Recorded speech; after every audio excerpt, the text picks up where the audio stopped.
ప్రమాణ స్వీకారం చేయకుండానే ఇలాంటి పరిస్థితి ఆయనకు వచ్చింది. ఇంకా అసలు ముందు ఇంకా ఛాలెంజెస్ చాలా ఉంటాయి. ఇప్పుడు ఈయన 4 మంత్రి పదవులు కాదు, 6 కాదు, 10 తీసుకున్నా కూడా స్పెషల్ స్టేటస్ అనేది ఒక సెంటిమెంటల్ ఇష్యూ తెలుగు ఆంధ్రులకి.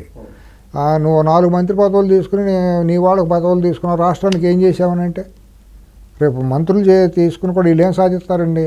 రోడ్లు వేశారు, రోడ్లు అవసరం లేదని జనం తేల్చేశారు కదా. 5 ఏళ్ళు రోడ్లు అయిపోతే ఏం చేశారు? మాట్లాడలేదు కదా. ఆ ప్రయారిటీస్లో ప్రధానంగా నెంబర్ 1 ప్రయారిటీ స్పెషల్ స్టేటస్ అనేది ఒక మానసికంగా ట్యూన్ అయిపోయారు ఆంధ్రులు అందరూ. అది తీసుకొస్తే మాత్రం ఈయన శాశ్వతంగా చిరస్థాయిగా ఈయన పేరు శిలాక్షరాలతో సువర్ణాక్షరాలతో లిఖించబడిపోయి ఉంటుంది. లేదు మోడీని మార్స్తేనే నేను సపోర్ట్ ఇస్తానని మోడీని తీసేసిన దేశ చరిత్రలో గొప్ప నాయకుడిగా వెలుగొంటారు. ప్రజాస్వామ్యాన్ని నిలబెట్టిన మనిషి, సెక్యులర్ భావాలను దేశంలో నిలబెట్టిన మనిషి అని కాంగ్రెస్ వాళ్ళు కూడా ఇవాళ చంద్రబాబు గారిని రాజకీయాలకు అతీతంగా కీర్తించాల్సిన పరిస్థితి అన్ని పార్టీలకి ఏర్పడుతుంది.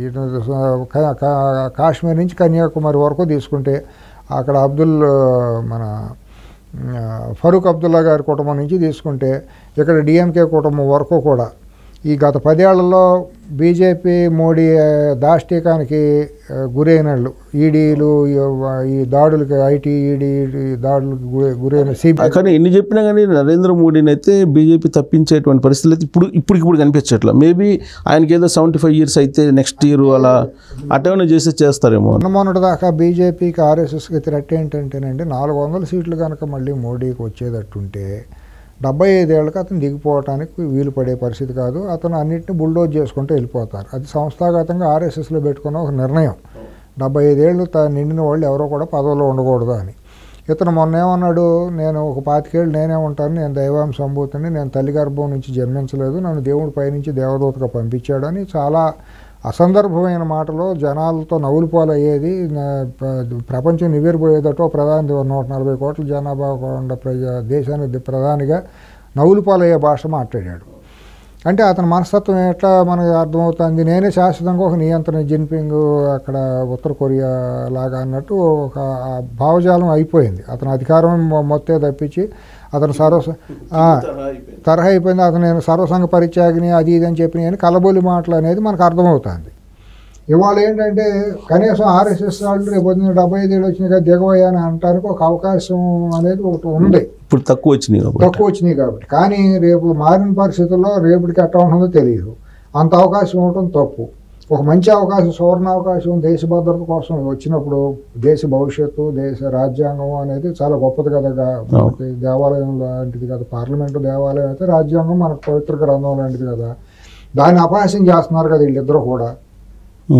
మరి దీన్ని కాపాడాల్సిన బాధ్యత వాడు గొప్ప సంఘ గతంలో సర్దార్ వల్లభాయ్ పటేలు, భగత్ సింగ్, బోసు, సుభాష్ చంద్రబోసు, మహాత్మా గాంధీ, నెహ్రూలు ఎంత గొప్పవాళ్ళు. ఆ స్థాయికి చంద్రబాబు అంతే. నేను అంత గొప్పవాడని అనట్లేదు, కానీ ఇవాళ కనుక ఇవాళ సమకాలీన రాజకీయాల్లో ఇలాంటి మార్పు వస్తే ఆ స్థాయిలో గుర్తింపు వస్తుంది. సేవర్ అవుతారు కదా, డెమోక్రటిక్ సేవర్గా మిగిలిపోతారు కదా. ఇటువంటి మనిషిని ఒక ప్రపంచ స్థాయిలో మోడీ అనే మనిషి మసకబారిందా లేదా, నవ్వులు పోలు అయ్యాడా లేదా?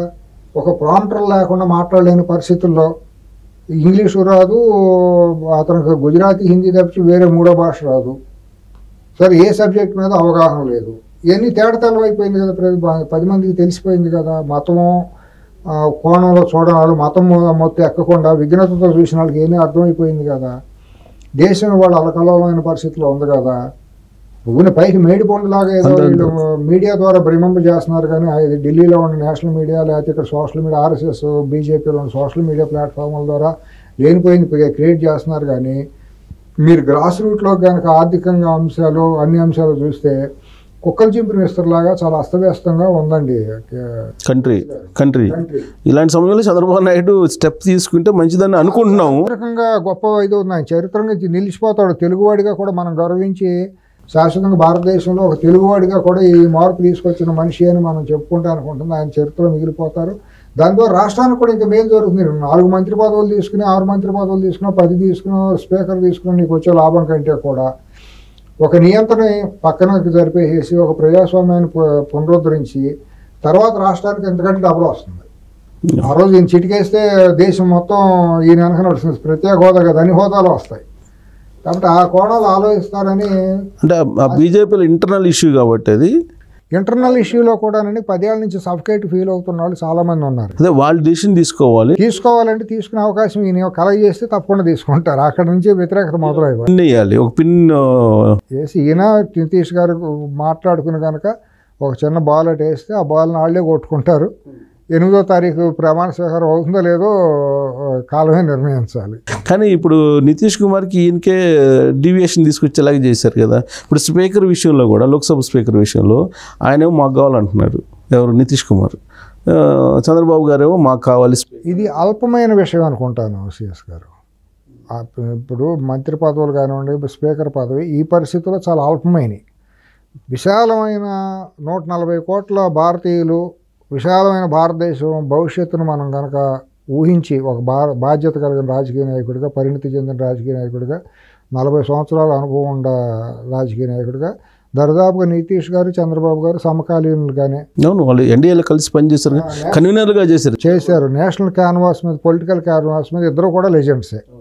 వాళ్ళిద్దరూ ఆ స్థాయిలో ఆలోచించాలి. అంతేగాని స్పీకర్ పదవి వాళ్ళ స్థాయిలో చాలా అల్పమైనది, తుచ్చమైనది. ఇది కూడా స్పెషల్ స్టేటస్ ఇద్దరు అడుగుతున్నారు, స్పీకర్ ఇద్దరు అడుగుతున్నారు. అంటే ఇది వీళ్ళిద్దరి మధ్య క్లడ్జెస్ ఏమన్నా పెట్టిన, అది కూడా నీచమైనది. ఆ స్థాయిలో ఇద్దరు ఆలోచించాలని నేను అనుకుంటున్నాను, విఘ్నత కలిగిన వాళ్ళు. అది కాకుండా అంతకంటే ఉన్నతంగా ఇంకొక మెట్టు పైకెక్కి కనుక కిందకు చూసి ముందు అర్జెంటుగా ఈ పర్సన్ ఇక్కడి నుంచి తొలగించాలి, వీళ్ళిద్దరిని ఇక్కడ తొలగిస్తే చాలు దేశం బాగుంటుంది అన్నప్పుడు మీ 2 రాష్ట్రాలకి స్పెషల్ స్టేటస్ వచ్చేస్తుంది.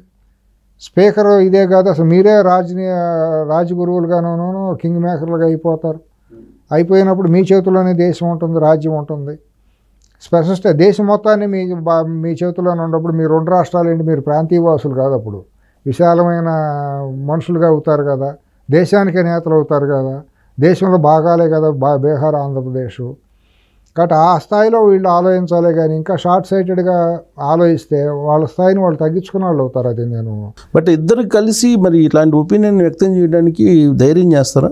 అంటే నేను గత 1986 నుంచి కొద్దిగా రాజకీయాలను సన్నిహితంగా గమనిస్తున్న వ్యక్తిగా, నాకు చిన్న వయసు నుంచి కూడా నేను చూస్తున్న వ్యక్తిగానండి సిఎస్ గారు. మీకు తెలియదు కాదు, మీడియాలో వచ్చే వార్తలన్నీ నిజమని మనం నమ్మటానికి వీల్లేదండి. నేను 1986 నుంచి ప్రింట్ మీడియాలో నేను చూస్తూ వచ్చేవాడిని. పత్రికల్లో వచ్చే వార్తలు వేరు, తెర వెనక అంతఃపురంలో జరిగే విషయాలు వేరుగా ఉంటాయి. ఈ పత్రికల్లో చదివినవన్నీ చూసి నిజమైన ప్రజలు, అమాయక ప్రజలు నమ్ముతూ ఉంటారు. అక్కడ పాలసీ మేకర్స్ డెసిషన్స్ వేరుగా ఉంటాయి. అంతఃపురంలో రాజుల దగ్గర ఉండే రాజగురువులు, వాళ్ళకి ఉండే ఇన్ఫ్లుయెన్సర్లు, పాలసీ మేకర్లు, వాళ్ళు ఇచ్చే సలహాలు, వాళ్ళు తీసుకునే నిర్ణయాలు వేరుగా ఉంటాయి. జరగాల్సిన తెర వెనక జరిగిపోతూ ఉంటుంది. బయటకు వచ్చేవన్నీ అప్రస్తుతమైనవి, పనికిమాలినవన్నీ వార్తలుగా, కథనాలుగా వస్తూ ఉంటాయి. కాబట్టి నేను ఇవాళ కూడా వాళ్ళు ఇద్దరు విఘ్నత మీద నాకు ఒక నమ్మకం ఉంది. విశాలమైన దృక్పథంతో చేస్తారని భావిద్దాం పాజిటివ్గా. మరి చంద్రబాబు గారు పాజిటివ్గా ఆలోచించని అందరితో అనేవారు కదా, ఇప్పుడు కూడా అంటారు కదా, అమ్మ పాజిటివ్గా ఆలోచిస్తున్నామని. మనం కూడా పాజిటివ్గానే ఆలోచిద్దాం ఆయన దృక్పథంతో. అట్లా ఉంటుందని భావిద్దాం, ఆశిద్దాం. ఆయన యాక్చువల్గా 99 నుంచి 2004 వరకు చాలా కీ రోల్ ప్లే చేశారు ఢిల్లీలో. ఆ గుర్తింపు ఇప్పటికి కూడా ఉంది. అబ్దుల్ కలాం లాంటి వాళ్ళని రాష్ట్రపతిని చేయటం ఇవన్నీ చేశారు. చాలా మంచి మార్పులు కూడా జరిగినాయి దేశంలో. వాజ్పేయి గారి నాయకత్వంలో గోల్డెన్ క్వార్టర్లెట్లు, గ్రామీణ రోడ్లు, సడక్, ఇవన్నీ చాలా గొప్ప జరిగినాయి. బీజేపీ వల్ల భారతదేశంలో ముఖచిత్రం మారిందండి. ఇప్పుడు వీళ్ళిద్దరూ మినిస్టర్స్ ప్రపోజల్స్ పెట్టించారని అంటే మిగతా ఇష్యూలు లేనట్టేగా. అది మీడియా పెట్టిందా, నిజంగా వీళ్ళ నోటి నుంచి వచ్చిందా అనేది మనకు తెలియదు సిఎస్ గారు. ఇప్పుడు మీడియా సృష్టించిన కథనాల, లేకపోతే నిజంగా వీళ్ళ మనసులో ఉందా అనేది తెలియదండి. ఢిల్లీకి, హైదరాబాద్కి, దేశ రాజధానికి, రాష్ట్ర రాజధానికి పేరుకు కొన్ని వేల కిలోమీటర్లు ఉండొచ్చు, కానీ కొన్ని లక్షల కిలోమీటర్ల దూరం ఉంటుంది నిజానికి, దీనికి ఇక్కడ వార్తలకి. అది మీకు తెలియదు కదా. మీటింగ్లో ఏం జరుగుతుందో ఎగ్జాక్ట్గా మనకు తెలియదు. మీరు ఢిల్లీ బ్యూరోని కూడా కవర్ చేసిన వాళ్ళు, మీకు ఢిల్లీ రాజకీయాలను కూడా మీరు చూసిన వ్యక్తులు కాబట్టి అక్కడ జరిగిన 6 నెలలకు కానీ ఇక్కడ వార్త రాదు. తెర వెనుక కొన్ని చాలా సీరియస్ ఇష్యూస్ జరుగుతుంది, కొన్ని లీక్ అవుతాయి. ఆ లీక్ అయ్యే సోర్స్ బలమైన సోర్స్ అయితే మనం నమ్మొచ్చు. ఇప్పుడు అక్కడి నుంచి వచ్చే సంస్థ యొక్క క్రెడిబిలిటీ, రిపోర్ట్ చేసిన వ్యక్తి యొక్క క్రెడిబిలిటీ, సుసాత్రకుండా సోర్స్ కానీ తెలిస్తే అసలు చెప్పేది. అంటే ఒకటి ఏంటంటే రాజ్దీప్ చెప్తున్నారు, ఇందాక నేను మీ దగ్గరికి షోకి వచ్చేటప్పుడు రాజ్దీప్ చెప్తున్నటువంటి సోర్స్ వాళ్ళ ఇండియా టుడే దాంట్లో అందుకని కొంచెం ఏదన్నా ఆలోచించాల్సింది పరిస్థితి. అంటే ఇండియా టుడే కూడా క్రెడిబిలిటీ కోల్పోయింది ఈ మధ్య. కథనాలు ఇచ్చేసి తప్పుడు సర్వేలు ఇచ్చి అక్కడ ఆంధ్రప్రదేశ్లో పార్లమెంట్ సీట్లు అన్నీ వస్తాయి ఇన్ని వస్తాయని మీరు చూసే ఉంటారు కదా. అది ఒకప్పుడు ఇండియా టుడే అంటే చాలా ఎగ్జిట్ పోల్ కొంచెం ఓకే. ఎగ్జిట్ పోల్ పక్కన పెడదాం, వార్తా కథనాలు మరి అంత మునుపు రేటింగ్లు ఇచ్చి అద్భుతమైన రేటింగ్లు ఆంధ్రప్రదేశ్ పాత ముఖ్యమంత్రికి పెర్ఫార్మెన్స్ చేసినప్పుడు ఇచ్చినప్పుడు నవ్వులు పోలే కదా. అవును, టైమ్స్ ఆఫ్ ఇండియా లాంటిదే అసలు దారుణంగా. టైమ్స్ ఆఫ్ ఇండియా ఇవన్నీ కూడా ఎంత దుర్మార్గంగా ఇచ్చినాయండి. ప్రజలను అమ్మాయి ఇది చేయటమే కదా, మోసం చేయటం, మోసగించడం కదా. అండి రాజ్దీప్ సర్దేశాయిని నేను తక్కువ చేసి మాట్లాడటం కదా, ఆయనకు ఒక ఇది ఉందని విలువలు కలిగిన కొంత బలమైన సోర్సెస్ ఉన్న మనిషి. తప్పు చెబుతాడని నేను అనుకుంటలేదు. బట్ వీళ్ళు అంత స్థాయిగా ఆలోచిస్తారని మనం ఆశించొద్దు, అంతకంటే ఉన్నతంగా ఉంటారని ఆశిద్దాం. ఉన్నతంగా ఉండాలని కూడా కోరుకున్నాము. కానీ వీళ్ళు ఈ ప్రపోజల్ పెట్టారంటే అది రాదేమో అనేది ఒక అదే అది మరీ మంత్రి పదవుల కోసం రాష్ట్రాన్ని పణంగా పెట్టడం తప్పే. సరే, అసలు ఇది అన్నిటికంటే కూడా దేశాన్ని పణంగా, ప్రజాస్వామ్యాన్ని, రాజ్యాంగాన్ని వీళ్ళిద్దరి చేతిలో వచ్చిన అవకాశాన్ని పణంగా పెట్టడం తప్పే. నిజంగా అది కత్తి మీద సాములు అనేది భవిష్యత్తులో వీళ్ళకి ఒక అగ్ని పరీక్ష.